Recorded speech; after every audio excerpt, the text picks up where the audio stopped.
memilih liburan di rumah pun tidak salah. Dan saya justru mengajak kepada teman-teman semua, masyarakat seluruh Indonesia, untuk memanfaatkan liburan panjang ini juga melakukan aktivitas untuk lingkungan. Contohnya, bisa mencari pohon-pohon tertentu untuk bibit-bibit pohon tertentu untuk ditanamin. Kemudian yang kedua, bekerja sama dengan seluruh masyarakat yang ada di RT RW masing-masing untuk membersihkan saluran-saluran air, membersihkan selokan-selokan, membersihkan gorong-gorong, melakukan apa saja yang dapat mengurangi risiko dalam menghadapi curah hujan yang tinggi.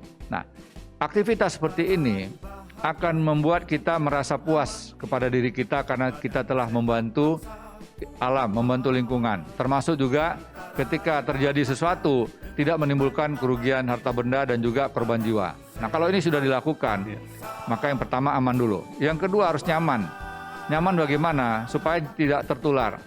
Ketika kita berada pada tempat-tempat yang ramai, yang berkerumun, maka bisa berpotensi terjadinya penularan. Dan disinilah peran dari semua unsur untuk saling mengingatkan.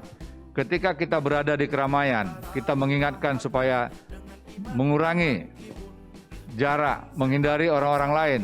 Itu sama halnya kita berupaya untuk mencegah terjadinya penularan.